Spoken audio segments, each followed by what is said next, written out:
While attending the World Economic Forum summit in Davos, President Donald Trump openly admitted that he would, if reelected, would consider cutting funding for Social Security, Medicaid, and Medicare, which, look, Social Security, by the way, is not funded by the government.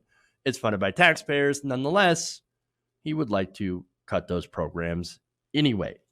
Now, those remarks came in an interview with CNBC's Joe Kernan, and let's take a look.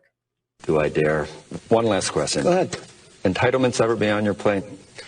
At some point they will be. We have tremendous growth. We're going to have tremendous growth this next year. It'll be toward the end of the year. The growth is going to be incredible. And at the right time, we will take a look at that. You know, that's actually the easiest of all things, if you look, because it's such a big You're willing percentage. to do some of the things that you said you wouldn't do in the past, though, in terms of Medicare. Well, we're going to look. We also have assets that we never had. What? All right, so, well, we're still going to cut entitlements, which he means Social Security, Medicare, Medicaid, because we have more assets. Well, that doesn't make any sense. If you have more assets, then why would you need to cut these programs? These are earned benefits, by the way. But again, that's Donald Trump. So basically, he's gonna cut Social Security. He can't wait to do it. If we get Donald Trump a second term, he's definitely going to try to cut Social Security. And here he is saying, we're going to take a look at it. We're going to take a look at it. Why? Because, well, it's not like it's going to hurt him if he cuts it. Saving the program, by the way, by lifting the payroll cap, would actually save him from paying more into taxes. Now, right now, there's a cap on how much you can pay into Social Security per year. The maximum earnings subject to Social Security taxes in 2020 is up to $137,700. Now, I know in a previous segment, I made a mistake. I made an error saying that it was actually over 200,000. That is not true at all. If it were over 200,000, well, then part of the problem would be solved. We'd have more Social Security in the funding for quite some time. As of right now, I think it's only supposed to last until 2035, and then there are going to be reduced benefits. So one way to stop that is to just completely do away with the cap. So people that are making $1 million a year are still subject to that tax. Okay. Now, if you really want to protect it, like I said, the rich people are going to have to pay a little bit more, which makes sense because they still get that as a benefit. Now, their solution is, well, we don't want to. We don't really care about that measly benefit for us because we're already rich. No, we're just going to cut it for the rest of everyone else. Now, that means cutting benefits. That means raising the retirement age or doing both. So the problem here with that is that Medicare and Social Security, they're incredibly popular programs. In fact, according to polls, a large majority of Americans don't want you to touch Social Security benefits. Now, this is from Pew Research. They found that 74% of Americans say Social Security benefits should not be reduced in any way. In any way.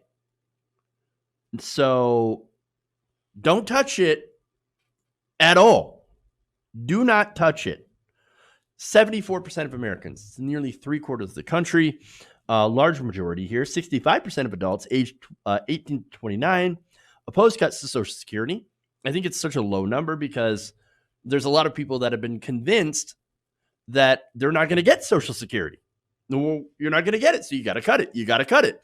Reduce benefits so that you'll at least get something later on. 77% of adults aged 30 to 49 hold that view, while 80% of adults over 50 say do not touch Social Security. Now, there's more, actually.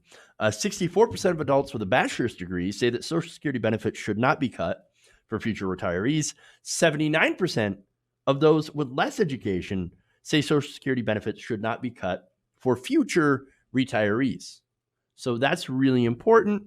Not only that, but here you have 66% of voters, 2/3 that are more likely to back candidates who support expanding and increasing Social Security benefits. There's only one candidate who has promised to do that, and that's Senator Bernie Sanders. I'm just saying. But here's the thing. The popularity is why Trump and Republicans consistently run on saving or protecting Social Security. They won't say out loud during an election season, oh, yeah, we want to cut Social Security.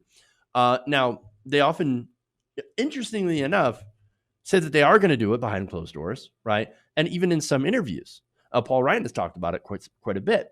But yet, whenever they're on the campaign trail, it's almost as if they forget the cameras exist. They say things like, oh, no, we're not going to cut Social Security. In fact, Donald Trump promised during his election campaign on numerous occasions that we're not going to touch Social Security. In fact, here's a few of those times. I'll save Social Security. I'll save Medicare. Ben Carson wants to get rid of Medicare. You can't get rid of Medicare. You know, Medicare is a program that works. There's fraud, there's abuse, there's waste, but you don't get rid of Medicare. You can't do that. People love Medicare, and it's unfair to them. I'm going to fix it, make it better, but I'm not going to cut it. I will get rid of the fraud, the waste, the abuse, all of the problems, but we will have Medicare. But we're not going to hurt the people who've been paying into Social Security their whole life, and then all of a sudden they're supposed to get less. Every Republican wants to do a big number on Social Security. They want to do it on Medicare. They want to do it on Medicaid. And we can't do that. And it's not fair to the people that have been paying in for years, and now all of a sudden they want to be cut. And it's my absolute intention to leave Social Security the way it is, not increase the age, and to leave it as is. Leave it as is. We're not going to touch Social Security. Later on, well, oh no, we have so many assets. We've had so much growth that, yeah, we're going to look into cutting Social Security and Medicare. Yeah. Okay. So, yeah, here he is saying that because, look, it's what the donors want. They kind of hate the fact that there are people that can retire with some sort of level of dignity.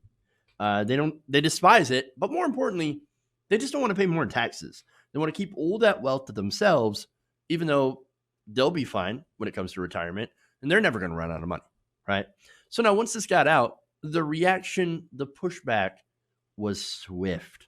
So let me give you a quote here from the executive director of the Alliance for Retired Americans. He said, quote, "After a day of hobnobbing with billionaires in Davos, President Trump publicly revealed that cuts to earned Medicare and Social Security benefits will be on the table as soon as the end of the year. The cruel irony of this scene cannot be overstated.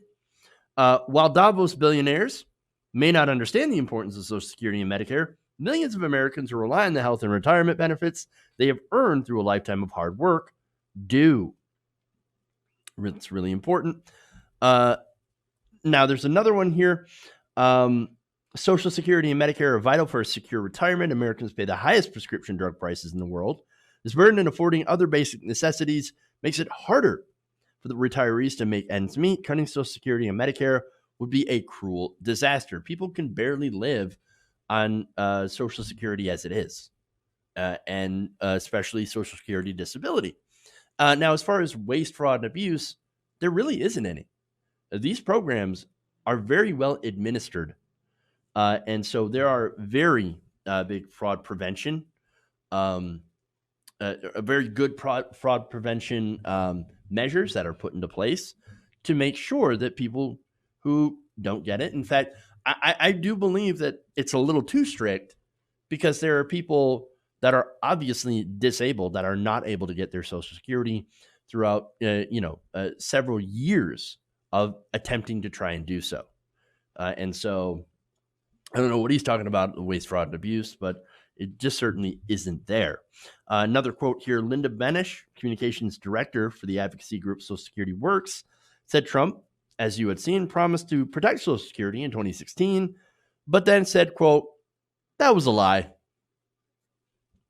Well, of course it is. Donald Trump has never been honest. And by the way, he doesn't care about Social Security. He only cares about himself and how much money he can personally make. And if he can pay less in taxes, well, then for him, that's awesome. But here's the thing. Since taking office with the help of Mick Mulvaney, the Trump administration has repeatedly signaled its desire to cut funding for these programs, even putting massive Social Security, Medicare, and Medicaid, especially cuts into their proposed budgets. Now, that proposed budget, thankfully, never got passed with those gigantic cuts in them, but it's more of what shows their priorities. So they will continue, if they get a second term, to try to cut Medicare, Medicaid, and Social Security. And if they end up getting a massive majority, there's a good chance that they will be successful in doing so. And so it is gross. And by the way, Donald Trump's not the only person who would promise to cut Social Security. You also have Joe Biden. Joe Biden is his chief rival right now in the possible general election, right? And Joe Biden, during many speeches on the subject, had talked about wanting to cut Social Security, Medicare, and Medicaid. There are speeches where he was in favor of a balanced budget amendment, where he had talked about supporting the freeze in federal benefits, which included Medicare, Medicaid, and Social Security. The Obama administration, which he was a part of, had also put cuts on the table during a grand bargain negotiation with Senate Majority Leader Mitch McConnell back in 2013. Biden and Trump, on this issue, they're actually the same. They both want to cut Social Security. They both want to cut Medicare. Hey guys, hopefully you enjoyed that free video. Now I'm going to have to ask you a favor. Between the demonetization and the YouTube algorithm messing around with view counts, etc., we're having a hard time adjusting to the new YouTube reality, which is where you guys come in. See, we have a Patreon, patreon.com/TYTNation, set up to help us rely on you guys, the viewers, instead of big corporate ads. Look, you know the show. You know I'm not in favor of big corporations anyway. So help us transition away from relying on the ad model to pay the bills and sign up to be a patron, patreon.com/TYTNation. That goes a long way to help us keep the lights on. And you guys will know that you're supporting independent progressive media.